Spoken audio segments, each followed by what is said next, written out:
ನಮಸ್ತೆ. 22/12/2023 ಶುಕ್ರವಾರ. ಇವತ್ತು ದಶಮಿ ಇದೆ. ಇದು ಬೆಳಗ್ಗೆಯಿಂದ 8 ಗಂಟೆ 16 ನಿಮಿಷ 45 ಸೆಕೆಂಡ್ವರೆಗೂ ಅಷ್ಟೇ. ದಶಮಿ ಮುಗಿದ ಮೇಲೆ ಏಕಾದಶಿ ಬರುತ್ತದೆ. ನಕ್ಷತ್ರ ಅಶ್ವಿನಿ. ಬೆಳಗ್ಗೆಯಿಂದ ರಾತ್ರಿ 9 ಗಂಟೆ 35 ನಿಮಿಷ 24 ಸೆಕೆಂಡ್ವರೆಗೂ. ಆನಂತರ ಬರೋದು ಭರಣಿ ನಕ್ಷತ್ರ. ಇವತ್ತು ಬೆಳಗ್ಗೆಯಿಂದ ರಾತ್ರಿ 9:36ವರೆಗೂ ಅಮೃತ ಕ್ಷಯ ಎರಡು ಕೂಡಿ ಬರುತ್ತದೆ. ಕ್ಷಯ ಅಂತಂದರೆ ಕರಗೋದು ಅಂತ. ಹಣಕಾಸಿನ ವಿಷಯ, ಕೆಲವು ಪೂಜಾ ವಸ್ತುಗಳನ್ನು ದಾನ ಕೊಡುವಂಥದ್ದು, ದುಡ್ಡನ್ನು ಸಾಲ ಕೊಡುವಂಥದ್ದು, ಇದೆಲ್ಲ ಇವತ್ತು ಬೇಡ. ಆನಂತರ ಕೂಡ ರಾತ್ರಿ 9:36 ಮೇಲೆ ಕೂಡ ಶುಭವಾಗಿಲ್ಲ. ಸಂಪತ್ತಿನ ನಾಶ. ಆದ್ದರಿಂದಾಗಿ ಎಚ್ಚರ. ಶುಕ್ರವಾರ ಒಳ್ಳೆಯ ನಕ್ಷತ್ರ, ಇದೆಲ್ಲ ಇದ್ದರೂ ಶುಭವಲ್ಲ. ಸೂರ್ಯೋದಯ ಇವತ್ತು 6 ಗಂಟೆ 37 ನಿಮಿಷಕ್ಕೆ. ಸೂರ್ಯ ಅಸ್ತಮನ ಸಂಜೆ 5:59ಕ್ಕೆ. ಈ ಥರ ನಡೆಯುವ ಈ ದಿನದಲ್ಲಿ ನಾನು ಫಸ್ಟೇ ಹೇಳಿದಂತೆ ನಕ್ಷತ್ರಗಳು ಅಶ್ವಿನಿ ಮತ್ತು ಭರಣಿ ಇದೆ. ನಕ್ಷತ್ರ ಪಾದಗಳನ್ನ ನೋಡಿಬಿಡೋಣ. 6:37ರಿಂದ 9:50 AM ವರೆಗೂ ಅಶ್ವಿನಿ ನಕ್ಷತ್ರ ಎರಡನೇ ಪಾದ. ಆನಂತರ ಮಧ್ಯಾಹ್ನ 3:42ವರೆಗೂ ಅಶ್ವಿನಿ ನಕ್ಷತ್ರ ಮೂರನೇ ಪಾದ. ಆನಂತರ ರಾತ್ರಿ 9:36ವರೆಗೂ ಅಶ್ವಿನಿ ನಕ್ಷತ್ರ ನಾಲ್ಕನೇ ಪಾದ. ಆನಂತರ ಅಂದರೆ ರಾತ್ರಿ 9:36ಕ್ಕೆ ಅಶ್ವಿನಿ ನಕ್ಷತ್ರ ಮುಗಿದೋಗುತ್ತದೆ. ಆನಂತರ ಬರೋದು ಭರಣಿ. ಅಂದರೆ 9:36ರಿಂದ ರಾತ್ರಿ 3 ಗಂಟೆ 30 ನಿಮಿಷ ಅಂದರೆ ಲೇಟ್ ನೈಟ್ವರೆಗೂ ಭರಣಿ ನಕ್ಷತ್ರ ಒಂದನೇ ಪಾದ. ಆನಂತರ ನಾಳೆಯವರೆಗೂ ಭರಣಿ ನಕ್ಷತ್ರ ಇದೆ. ಇವತ್ತು ರಾತ್ರಿ 3:30ನ ಮೇಲೆ ಫುಲ್ ನೈಟ್ ಭರಣಿ ನಕ್ಷತ್ರದ ಎರಡನೇ ಪಾದವಿದೆ. ಈ ರೀತಿಯಾದ ನಕ್ಷತ್ರ ಪಾದಗಳು ಇವತ್ತಿದೆ. ಇದರಲ್ಲಿ ನಾವು ನೋಡುವಂಥದ್ದು ಏನು ಅಂತಂದರೆ 100% ದೋಷ ಬರುವ ಸಮಯಗಳನ್ನ ನೋಡೋಣ. ಇದರಲ್ಲಿ ವಿಶೇಷವಾಗಿ 100% ದೋಷ ಅಂತಂದರೆ ಅದರಲ್ಲಿ ಏನೂ ಪ್ರಾರಂಭ ಮಾಡಬಾರ್ದು ಅಂತ ಅರ್ಥವೇ. ಉದಾಹರಣೆ ಹೇಳಬೇಕು ಅಂತಂದರೆ 8:22ರಿಂದ 10:15ವರೆಗೂ ಮೃತ್ಯು. ಬೆಳಗ್ಗೆ 8:54 ಮೇಲೆ 9:39ವರೆಗೂ ದುರ್ಮುಹೂರ್ತ. 10:53ರಿಂದ ಮಧ್ಯಾಹ್ನ 12:18ವರೆಗೂ ರಾಹುಕಾಲ. ಮಧ್ಯಾಹ್ನ 1:37 ಮೇಲೆ 3 ಗಂಟೆ 25 ನಿಮಿಷದವರೆಗೂ ಮೃತ್ಯು. ಮಧ್ಯಾಹ್ನ 3 ಗಂಟೆ 9 ನಿಮಿಷದಿಂದ 4:34ವರೆಗೂ ಯಮಗಂಡ ಕಾಲ. ಇದರಲ್ಲಿ ಒಂದು ವಿಷಯ ಗಮನಿಸಿ, ಮಧ್ಯಾಹ್ನ 1:37ರಿಂದ 3:25ವರೆಗೂ ಮೃತ್ಯು ಅಂತಂದಿವಲ್ಲ, ಈ ಮೃತ್ಯುವಲ್ಲೇ ಯಮಗಂಡ ಕಾಲವು ಕೂಡಿಕೊಳ್ತದೆ. ಅಂದರೆ ಹೆಂಗೆ ಅಂತಂದರೆ ಮಧ್ಯಾಹ್ನ 3:09ರಿಂದ 100% 3:25ವರೆಗೂ ಡಬಲ್ ಕೆಟ್ಟೋದಾಗಿರುತ್ತದೆ. ಈ ರೀತಿ ತಿಳ್ಕೊಂಡು ಈ ಸಮಯಗಳಲ್ಲಿ ಯಾವುದನ್ನು ಮಾಡೋಕ್ಕೆ ಹೋಗಬೇಡಿ. ಮಾಡಿದ್ರೆ ತೊಂದರೆಯಲ್ಲಿ ಸಿಕ್ಕಾಕೊಳ್ತೀವಿ. ಯಾಕೆಂತಂದರೆ ಡಬಲ್ ಆಗಿ ದೋಷವು ಸೇರುತ್ತದೆ. ಆದ್ದರಿಂದಲೇ ಪದೇ ಪದೇ ಹೇಳುವಂಥದ್ದು, ಇರೋದರಲ್ಲಿ ಅಧಿಕವಾಗಿ ಅಪಾಯ ಕೊಡುವಂಥದ್ದು ಇದು. ಆದ್ದರಿಂದ ಇದರಲ್ಲಿ ಯೋಚನೆ ಮಾಡಿ ಕೆಲವು ಕಾರ್ಯಗಳನ್ನ ಮಾಡಬೇಕಾಗ್ತದೆ. ತೊಂದರೆಯಲ್ಲಿ ಸಿಕ್ಕಾಕೊಳ್ಳೋದು ಏನಕ್ಕೆ ಬೇಡ. ಆದ್ದರಿಂದ ಹೆಚ್ಚಿನ ಗಮನ ಕೊಡಿ. ನಾವು ಹೇಳುವಂಥ ವಿಷಯವನ್ನು ಮನಸ್ಸಲ್ಲಿ ಇಟ್ಕೊಂಡು ನಿಮ್ಮ ಕಾರ್ಯಗಳಲ್ಲಿ ಈ ಸಮಯವನ್ನು ಅವಾಯ್ಡ್ ಮಾಡೋದು ಉತ್ತಮ. ಅವಾಯ್ಡ್ ಮಾಡಿದ್ರೆ ಎಷ್ಟೇ ದೋಷಗಳಿದ್ದರೂ ಖಂಡಿತವಾಗಿ ಅದೆಲ್ಲ ದೂರವಾಗ್ಬಿಡ್ತದೆ. ಆದ್ದರಿಂದಲೇ ಪದೇ ಪದೇ ಹೇಳ್ತೀವಿ, ಎಚ್ಚರ. ಈ ಸಮಯ ಅಧಿಕವಾದ ಅಪಾಯವನ್ನು ಕೊಡುವಂಥದ್ದು ಅಂತ. ಆದ್ದರಿಂದ ಇದರಲ್ಲಿ ಹೆಚ್ಚಿನ ಗಮನ ಕೊಡಿ. ನಾವು ನೋಡುವಂಥದ್ದೇ ಇದನ್ನೇ. ನಂತರ ನೋಡುವಂಥದ್ದು ಸುಮಾರು ಅಂದರೆ ರಾಹುಕಾಲ ಮೃತ್ಯು ಇದು ಎರಡು ಕೂಡೋದು ತೊಂದರೆ ಅಂತ. ಆ ರಾಹುಕಾಲ ಮೃತ್ಯು ಅದು ಕೂಡುವಂಥ ಸಮಯದಲ್ಲಿ ಗಮನ ಕೊಡಬೇಕಾ ಎನ್ನುವುದು ಎಚ್ಚರವಾಗಿ ಮಾಡುವಂಥದ್ದು. ಯಾಕೆಂತಂದರೆ ಇದರಲ್ಲಿ ಮೃತ್ಯು ಯಮಗಂಡ ಕಾಲ ಕೂಡೋದು ಅಪಾಯ ಅಂತಂತೀವಿ. ಅದೇ ಸಮಯದಲ್ಲಿ ರಾಹು ಕಾಲದಲ್ಲಿ ಅದು 12-18ಕ್ಕೆ ಮುಗಿದೋಗ್ಬಿಡ್ತದೆ. ಆದ್ದರಿಂದ ಇಂಥದ್ದು ಒಂದು ವಿಷಯನ ಮೃತ್ಯು ಯಮಗಂಡವನ್ನು ನೋಡ್ಕೊಳ್ಳಿ. ಇದಾದ ನಂತರ ವಾರ್ಜ್ಯ ಅನ್ನುವ ನಕ್ಷತ್ರ ವಿಷಘಟಿಕಾ ಕಾಲ ಅಂತ ಬರುತ್ತದೆ. ಇದು ಸಂಜೆ ಬರುತ್ತದೆ 5:41ರಿಂದ ಸಂಜೆ 7:15ವರೆಗೂ ಅಪಾಯಕಾರಿಯಾದ ಕೆಟ್ಟ ಟೈಮ್.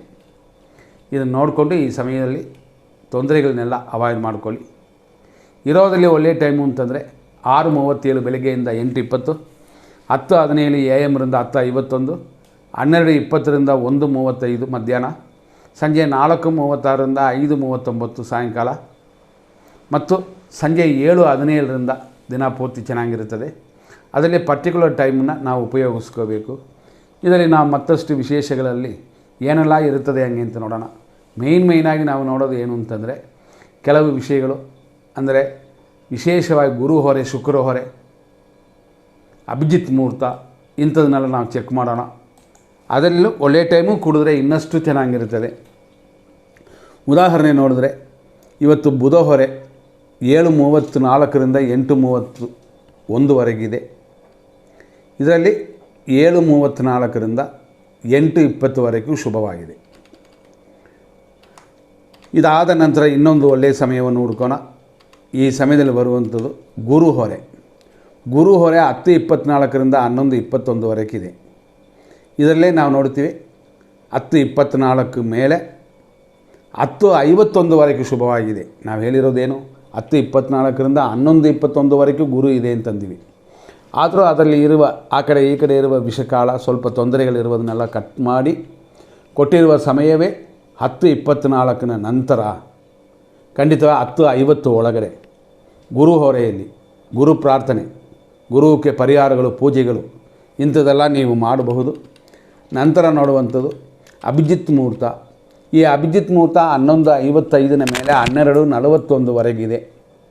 ಆದರೂ ಇದರಲ್ಲೂ ನಾವು ಸೆಲೆಕ್ಟ್ ಮಾಡುತ್ತೀವಿ. ಸಾಮಾನ್ಯವಾಗಿ ಅಭಿಜಿತ್ ಮುಹೂರ್ತದಲ್ಲಿ ಸೆಲೆಕ್ಟ್ ಮಾಡೋದೇ ಇಲ್ಲ ಕೆಲವು ಜ್ಯೋತಿಷರು, ಪೂರ್ತಿ ಒಳ್ಳೆಯದು ಅಂತ ಅಂತಾರೆ. ಆದರೂ ನಾವು ಅದರಲ್ಲಿ ಸ್ವಲ್ಪ ತೊಂದರೆ ಇದೆ ಅಂತಂತೀವಿ. ಏನು ತೊಂದರೆ ಇದೆ? ರಾಹುಕಾಲ ಇದೆ. ಆದ್ದರಿಂದ ಇದರಲ್ಲಿ ಸೆಲೆಕ್ಟ್ ಮಾಡುವ ಸಮಯವೇ ನಮಗೆ ಇಂಪಾರ್ಟೆಂಟ್. ಅಂದರೆ ಏನು ಮಾಡುತ್ತೀವಿ ಹಂಗೆ ಅಂತಂದರೆ 12:20 ನಂತರ 12:41ವರೆಗೂ, ಹಂಗಾಗಿ 20 ನಿಮಿಷ ಇದರಲ್ಲಿ ಶುಭಕರವಾಗಿರುತ್ತೆ. ನಂತರ ನೋಡುವಂಥದ್ದು ಇನ್ನೊಂದು ಸಮಯ, ಅಂದರೆ ಶುಭ ಸಮಯ ಅಂತ ಅಮೃತ ಗಳಿಗೆ ಅಂತಂತೀವಿ. ಈ ಅಮೃತ ಗಳಿಗೆ 12:18ರಿಂದ 1:43ವರೆಗೂ ಇದೆ ಅಮೃತ ಗಳಿಗೆ. ಇದರಲ್ಲಿ ನಾವು ಸೆಲೆಕ್ಟ್ ಮಾಡಿಕೊಳ್ಳುವ ಸಮಯ ಅಂತಂದರೆ 12:20ರಿಂದ 1:35ವರೆಗೂ ಅಮೃತ ಗಳಿಗೆ ಶುಭವಾಗಿದೆ. ನಂತರ ನೋಡುವಂಥ ಇನ್ನೊಂದು ಒಳ್ಳೆಯ ಸಮಯ ಅಂತಂದರೆ ಇದರಲ್ಲಿ ವಿಜಯ ಮುಹೂರ್ತ ಅಂತ ಅಂತೀವಿ. ಇದು 2:12ರಿಂದ ಸ್ಟಾರ್ಟ್ ಆಗುತ್ತದೆ, 2:57ವರೆಗೂ ಇದೆ. ಈ ಸಮಯದಲ್ಲಿ ಅಷ್ಟೊಂದು ಶುಭಕರವಾಗಿಲ್ಲ, ಗಮನ ಕೊಡಲೇಬೇಕು. ಆದರೂ ನಾವು ಹೇಳುವಂಥ 2:12 ಮೇಲೆ ಹಂಗೆ ಅಂತಂದರೆ ಖಂಡಿತವಾಗಿಯೂ ಶುಭಕರವಾಗಿರಲ್ಲ. ಆದ್ದರಿಂದ ಎಚ್ಚರ, ಈ ಸಮಯ ಅಷ್ಟೊಂದು ಶುಭವಲ್ಲ. ನಂತರ ನೋಡುವಂಥದ್ದು ಅಮೃತ ಗಳಿಗೆ. ಅಮೃತ ಗಳಿಗೆ ಬರುವಂಥದ್ದು 2:34ರಿಂದ 4:07. ಆದರೂ ಇದರಲ್ಲಿ ಶುಭವಾಗಿರುವಂಥ ಸಮಯ ಅಂತ ನಾವು ಹುಡ್ಕೋಣ. ಇದರಲ್ಲಿ ಬರುವಂಥದ್ದು ಮಧ್ಯಾಹ್ನ, ಅಂದರೆ 2:34 ಅಂತ ಕೊಟ್ಟಿವಿ, 4:07 ಇರೋದರಿಂದ ನಾವು ಹೇಳುವಂಥ ಸಮಯದಲ್ಲಿ 4:07 ಮಾತ್ರ ಇದರಲ್ಲಿ ಶುಭಕರವಾಗಿರುತ್ತದೆ. ಆದ್ದರಿಂದ 4:36 ಮೇಲೇ ಚೆನ್ನಾಗಿರೋದು. ಈ ಸಮಯವು ಅಲ್ಲಿ ಉಪಯೋಗ ಇಲ್ಲದೆ ಹೋಗಿರುತ್ತದೆ. ನಂತರ ನೋಡುವಂಥದ್ದು ಇನ್ನೊಂದು, ಆ ಸಮಯವು ಗುರು ಹೊರೆಯೇ. ಈ ಗುರು ಹೊರೆ 5:02ರಿಂದ 5:59ವರೆಗಿದೆ. ನಾವು ಇದರಲ್ಲಿ 5:02ರಿಂದ 5:39ವರೆಗೂ ಶುಭವಾಗಿ ತಗೊಳ್ಳೋಣ. ಗುರು ಸಂಬಂಧಪಡುವ ಕಾರ್ಯಗಳನ್ನು ಮಾಡೋಣ, ಗುರು ಪರಿಹಾರ ಮಾಡೋಣ, ಗುರು ನಮಸ್ಕಾರ ಮಾಡ್ಬೋದು. ಈ ರೀತಿ ನೋಡ್ಕೊಳ್ಳಿ. ಮತ್ತೊಂದು ಒಳ್ಳೆಯ ಸಮಯ ಅಂತ ಇದನ್ನು ನಾವು ನೋಡಿದ್ರೆ ಗೋಧೂಳಿ ಮುಹೂರ್ತ ಅಂತ. ಈ ಗೋಧೂಳಿ ಮುಹೂರ್ತ ಸಂಜೆ ಬರುತ್ತದೆ. ಸಂಜೆ ಬರುವಂಥ ಈ ಗೋಧೂಳಿ ಮುಹೂರ್ತ ಸಾಮಾನ್ಯವಾಗಿ ಏನೇ ದೋಷವಿದ್ದರೂ ಕರಗುತ್ತದೆ ಅಂತ ಹಿರಿಯರು ಕೊಟ್ಟಿರೋದರಿಂದ ಇದನ್ನು ನಾವು ಸೆಲೆಕ್ಟ್ ಮಾಡ್ಬೋದು. ಆದರೆ ಇದರಲ್ಲಿ ಅಷ್ಟೊಂದು ಒಳ್ಳೆಯದಿದೆ ಅಂತ ಅಲ್ಲಿ ಬರಲಿಲ್ಲ. ಆದ್ದರಿಂದಾಗಿ ಅವರವರ ಇಷ್ಟ ಪ್ರಕಾರ ಮಾಡ್ಕೋಬೋದು. ನಂತರ ಹೋಗುವಂಥದ್ದು ಇನ್ನೊಂದು ವಿಶೇಷ ಸಮಯ, ಇದು ರಾತ್ರಿ ಹೆಚ್ಚು ಕಮ್ಮಿ ರಾತ್ರಿ ಆಗ್ಬಿಡ್ತದೆ.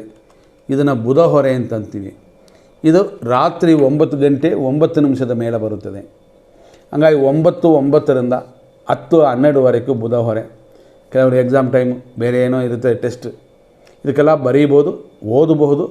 ವಿದ್ಯಾರ್ಥಿಗಳಿಗೂ ಉತ್ತಮ ಸಮಯ, ವ್ಯಾಪಾರ ಮಾಡುವವರಿಗೂ ಕೂಡ ಅದನ್ನು ಪ್ಲ್ಯಾನ್ ಮಾಡಿಕೊಳ್ಳೋಕ್ಕೆ ಉತ್ತಮ ಸಮಯ ಅಂತ ಇದೆ. ನಂತರ ನೋಡುವಂಥ ಒಂದು ಸಮಯ, ಇದು ರಾತ್ರಿ 12 ಮೇಲೆ ಆಗ್ಬಿಡ್ತದೆ, ಅಂದರೆ ಗುರು ಹೊರೆ ಬರುತ್ತದೆ. ಈ ಗುರು ಹೊರೆಯಲ್ಲಿ ಕೂಡ ರಾತ್ರಿ 12:18 ರಾತ್ರಿ 1:22ವರೆಗೂ ಶುಭವಾಗಿದೆ. ಏನಕ್ಕೆಲ್ಲ ಉಪಯೋಗ ಆಗ್ಬೋದು? ಕೆಲವರು ಪ್ರಯಾಣ ಮಾಡುತ್ತಾರೆ, ಫಾರಿನ್ ಹೋಗಲ್ಲ ನೈಟಲ್ಲಿ ರೆಡಿ ಆಗೋದನ್ನು ನಾವು ನೋಡಿದ್ವಿ, ನಾವು ಟೈಮ್ ಕೊಟ್ಟಿದ್ವಿ. ಅದೇ ಥರ ಗಾಡಿ ಚಾಲಕರು ಈ ಸಮಯ ಚೆನ್ನಾಗಿರುತ್ತದೆ. ಕೆಲವರು ಮಾತ್ರ ಇನ್ನೊಂದು ಮಗುಗೆ ತಯಾರಾಗಬೇಕು ಅನ್ನೋರು ಅದಕ್ಕೆ ರೆಡಿ ಆಗ್ಬೋದು. ಆದರೆ ಅದಕ್ಕೆ ಬೇರೆ ಬೇರೆ ಅಂಶಗಳೆಲ್ಲ ನೋಡಿನೇ ಅದೆಲ್ಲ ರೆಡಿ ಆಗಬೇಕು, ಇಲ್ಲಾಂತಂದರೆ ಕೇಳಿಸ್ಕೊಂಡೇ ಮಾಡಬೇಕಾಗ್ತದೆ. ಎಚ್ಚರವಾಗಿರಿ. ಇಷ್ಟುವರೆಗೂ ನಾವು ಇಲ್ಲಿಯವರೆಗೂ ಇಷ್ಟು ವಿಷಯಗಳನ್ನ ನೋಡಿದ್ವಿ.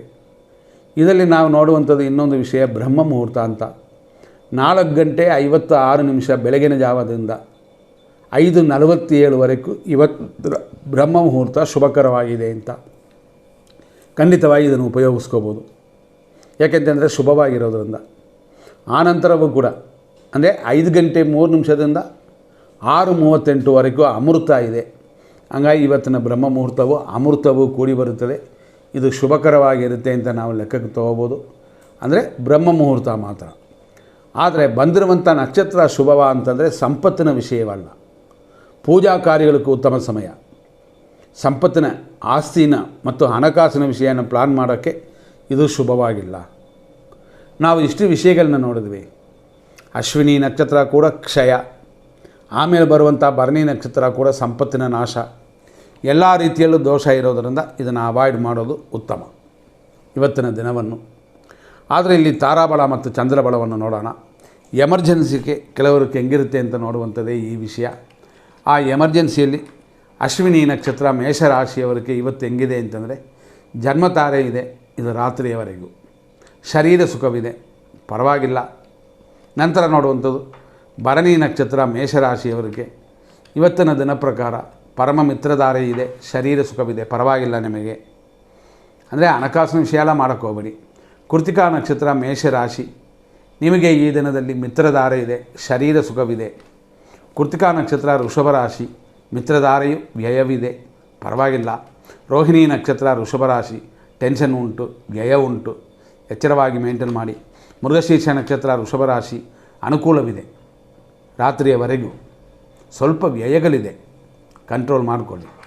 ಮೃಗಶೀರ್ಷ ನಕ್ಷತ್ರ ಮಿಥುನ ರಾಶಿ, ಅನುಕೂಲ, ಇಷ್ಟಾರ್ಥ ಸಿದ್ಧಿಯೆಲ್ಲ ಇದೆ. ನಂತರ ನೋಡುವಂಥದ್ದು ಆರುದ್ರ ನಕ್ಷತ್ರ ಮಿಥುನ ರಾಶಿ. ಈ ದಿನದಲ್ಲಿ ನಿಮಗಿರುವಂಥ ಅನುಕೂಲ ಅಂತ ನಾವು ಹುಡುಕಿದ್ರೆ ಖಂಡಿತವಾಗಿಯೂ ವಿಶೇಷವಾಗಿ ಪ್ರತ್ಯೇಕ್ತಾರೆ, ಸ್ವಲ್ಪ ಇಷ್ಟಾರ್ಥ ಸಿದ್ಧಿ. ಪುನರ್ವಸು ನಕ್ಷತ್ರ ಮಿಥುನ ರಾಶಿ, ಕ್ಷೇಮ ಉಂಟು, ಇಷ್ಟಾರ್ಥ ಸಿದ್ಧಿ ಉಂಟು, ಶುಭವಾಗಿದೆ.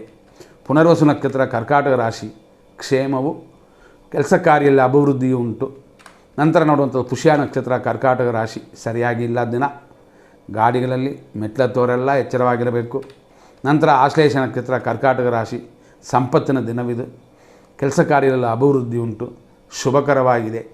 ಆದ್ದರಿಂದ ಎಲ್ಲ ಮುಹೂರ್ತ ಕಾರ್ಯಗಳನ್ನು ಮಾಡಿ ಅಂತ ಹೇಳ್ತಾ ಇಲ್ಲ, ಯಾಕೆಂದರೆ ಜನರಲ್ ಆಗಿ ಸರಿಯಾಗಿಲ್ಲ, ಗಮನದಲ್ಲಿ ಇಟ್ಕೊಳ್ಳಿ. ಮಖಾ ನಕ್ಷತ್ರ ಸಿಂಹರಾಶಿ, ಜನ್ಮತಾರೆಯು ಕಾರ್ಯ ತಡೆಗಳು ಉಂಟು, ಅಷ್ಟೊಂದು ಶುಭ ದಿನವಲ್ಲ. ಪುಬ್ಬ ನಕ್ಷತ್ರ ಸಿಂಹರಾಶಿ, ಪರಮ ಮಿತ್ರಧಾರೆಯು ಕಾರ್ಯಗಳಲ್ಲಿ ಅಡೆತಡೆಯೂ ಉಂಟು, ಎಚ್ಚರವಾಗಿರಿ. ಉತ್ತರ ನಕ್ಷತ್ರ ಸಿಂಹರಾಶಿ, ಮಿತ್ರಧಾರೆ ಉಂಟು, ಕಾರ್ಯಗಳಲ್ಲಿ ಸ್ವಲ್ಪ ಅಡೆತಡೆ ಇದೆ, ವಿನಾಯಕರನ್ನು ಪೂಜೆ ಮಾಡಿಕೊಳ್ಳಿ. ಉತ್ತರ ನಕ್ಷತ್ರ ಕನ್ಯಾ ರಾಶಿ, 2, 3, 4ನೇ ಪಾದಗಳು, ಮಿತ್ರಧಾರೆಯು, ರೋಗ ವೃದ್ಧಿಯೂ ಉಂಟು. ಆಲ್ರೆಡಿ ಆರೋಗ್ಯ ಕೆಟ್ಟಿರೋರು ಖಂಡಿತ ಔಷಧಿನ ಸಮಯದಲ್ಲಿ ಸರಿಯಾಗಿ ತಗೊಳ್ಳಿ. ಹಸ್ತ ನಕ್ಷತ್ರ ಕನ್ಯಾ ರಾಶಿ, ಟೆನ್ಷನ್ ಇದೆ, ರೋಗ ವೃದ್ಧಿ ಇದೆ, ಶುಭ ದಿನವಾಗಿಲ್ಲ. ಹಾಗಾಗಿ ಆರೋಗ್ಯದಲ್ಲೇ ಗಮನ ಕೊಡಬೇಕು ಮೇಯ್ನಾಗಿ. ನಂತರ ನೋಡುವಂಥ ಚಿತ್ತಾ ನಕ್ಷತ್ರ ಕನ್ಯಾ ರಾಶಿ, ಅನುಕೂಲವಿದೆ, ಆದರೂ ಆರೋಗ್ಯದಲ್ಲಿ ಸರಿಯಾಗಿ ಎಚ್ಚರವಾಗೇ ಇರಬೇಕಾಗ್ತದೆ. ಚಿತ್ತಾ ನಕ್ಷತ್ರ ತುಲಾ ರಾಶಿ, ಅನುಕೂಲ, ಸುಖ ಅಭಿವೃದ್ಧಿಯೆಲ್ಲ ಇದೆ, ಶುಭವಾಗಿದೆ ನಿಮಗೆ. ಸ್ವಾತಿ ನಕ್ಷತ್ರ ತುಲಾ ರಾಶಿ, ಖಂಡಿತವಾಗಿ ಅನುಕೂಲಕರವಾಗಿ ಕಾಣಿಸಲಿಲ್ಲ, ಸ್ವಲ್ಪ ಎಚ್ಚರದಿಂದ ನಡ್ಕೊಳ್ಳಿ. ವಿಶಾಖ ನಕ್ಷತ್ರ ತುಲಾ ರಾಶಿ, ಕ್ಷೇಮವು, ಸುಖವೂ ಉಂಟು. ವಿಶಾಖ ನಕ್ಷತ್ರ ವೃಶ್ಚಿಕ ರಾಶಿ, ಕ್ಷೇಮವಿದೆ, ಶತ್ರುನಾಶವೂ ಕೂಡಿ ಬರುತ್ತದೆ. ಅನುರಾಧ ನಕ್ಷತ್ರ ವೃಶ್ಚಿಕ ರಾಶಿ, ವಿಪತ್ತು, ಶತ್ರುನಾಶ ಎರಡೂ ಕೂಡಿ ಬರುತ್ತದೆ, ಸ್ವಲ್ಪ ಗಮನ ಕೊಡಬೇಕು. ಜ್ಯೇಷ್ಠ ನಕ್ಷತ್ರ ವೃಶ್ಚಿಕ ರಾಶಿ, ಸಂಪತ್ತು, ಶತ್ರುನಾಶ. ಹಾಗಾಗಿ ಪರವಾಗಿಲ್ಲ, ಶುಭ ದಿನವಾಗಿದೆ ನಿಮಗೆ. ಹಾಗಾಗಿ ಶುಭ ದಿನ ಅಂತಂದರೆ ಜನರಲಾಗಿ ಕೆಟ್ಟೋ ದಿನ, ನಿಮಗೂ ಪರವಾಗಿಲ್ಲ, ಖುಷಿಯಾಗಿರ್ಬೋದು. ಹೆಂಡತಿ ಮಕ್ಕಳು, ಗಂಡ ಈ ರೀತಿಯಾಗಿ ಅನುಕೂಲಕರವಾದ ವಾತಾವರಣನ ಬೆಳೆಸ್ಕೊಳ್ಳಿ, ಎಲ್ಲವೂ ದೂರವಾಗುತ್ತದೆ ದೋಷವೆಲ್ಲ. ಮೂಲ ನಕ್ಷತ್ರ ಧನುಸು ರಾಶಿ, ಜನ್ಮತಾರೆ, ಕಾರ್ಯವಿಘ್ನವೆಲ್ಲ ಉಂಟು, ಗಮನ. ಪೂರ್ವಾಷಾಢ ನಕ್ಷತ್ರ ಧನುಸು ರಾಶಿ, ಪರಮ ಮಿತ್ರಧಾರೆ, ಸ್ವಲ್ಪ ಕಾರ್ಯಗಳಲ್ಲಿ ವಿಘ್ನ ಇಂಥದ್ದೆಲ್ಲ ಬರುತ್ತದೆ. ಉತ್ತರಾಷಾಢ ನಕ್ಷತ್ರ ಧನುರ್ ರಾಶಿ, ಮಿತ್ರಧಾರೆ, ಕಾರ್ಯ ವಿಘ್ನ ಒಂದು 60% ಚೆನ್ನಾಗಿದೆ. ಉತ್ತರಾಷಾಢ ನಕ್ಷತ್ರ ಮಕರ ರಾಶಿ, ಖಂಡಿತವಾಗಿ ಮಿತ್ರಧಾರೆ ಉಂಟು, ಆದರೆ ರೋಗ ಭಯವಿದೆ, ಎಚ್ಚರ. ಶ್ರವಣ ನಕ್ಷತ್ರ ಮಕರ ರಾಶಿ, ಟೆನ್ಷನ್, ರೋಗ ಭಯ ಶುಭವಾಗಿ ಕಾಣಿಸಲಿಲ್ಲ, ಸ್ವಲ್ಪ ಔಷಧಿಲ್ಲ ತಯಾರು ಮಾಡಿ ರೆಡಿಯಾಗಿ ಇಟ್ಕೊಳ್ಳಿ. ಧನಿಷ್ಠ ನಕ್ಷತ್ರ ಮಕರ ರಾಶಿ, ಅನುಕೂಲ ಆದರೆ ರೋಗ ಭಯ. ನಂತರ ನೋಡುವಂಥದ್ದು ಧನಿಷ್ಠ ನಕ್ಷತ್ರ ಕುಂಭರಾಶಿ, ಅನುಕೂಲವಿದೆ, ನಿಮ್ಮ ಕಾರ್ಯಗಳು ನಿಮ್ಮ ಪರವಾಗಿ ಸಕ್ಸಸ್ ಆಗಿ ಆಗುತ್ತದೆ.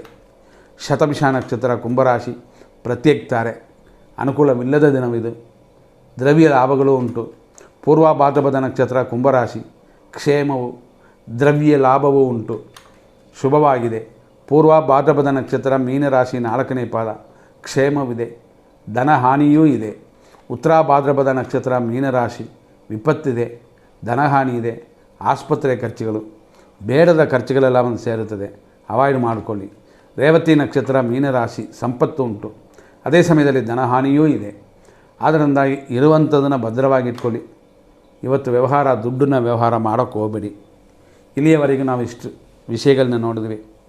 ನಮ್ಮ ಪ್ರೋಗ್ರಾಮ್ನ ನೋಡುವವರು, ಸಬ್ಸ್ಕ್ರೈಬ್ ಮಾಡಿದವರು, ಶೇರ್ ಮಾಡುವ ಎಲ್ಲರಿಗೂ ನಮ್ಮ ನಮಸ್ಕಾರಗಳು. ಆದರೂ ಇನ್ನೂ ಇದು ಹೆಚ್ಚಾಗಬೇಕು ಅಂತಂದರೆ ಆವಾಗ ಇನ್ನೂ ಡೀಟೇಲ್ ಕೊಡ್ತಾ ಬರ್ತೀವಿ. ನಾಳೆಯ ವಿಷಯ, ನಾಳೆ ಏನಾದರೂ ತಗೋಬೇಕು ಅಂತಂದರೆ ಇವತ್ತೇ ನೋಡ್ಕೊಂಡು ಹೋಗ್ಬೋದು. ಹೆಚ್ಚಿನ ಗಮನ ಕೊಟ್ಕೊಳ್ಳಿ. ಮುಂದಿನ ಸಂಚಿಕೆಯಲ್ಲಿ ನೋಡೋಣ. ನಮಸ್ಕಾರ.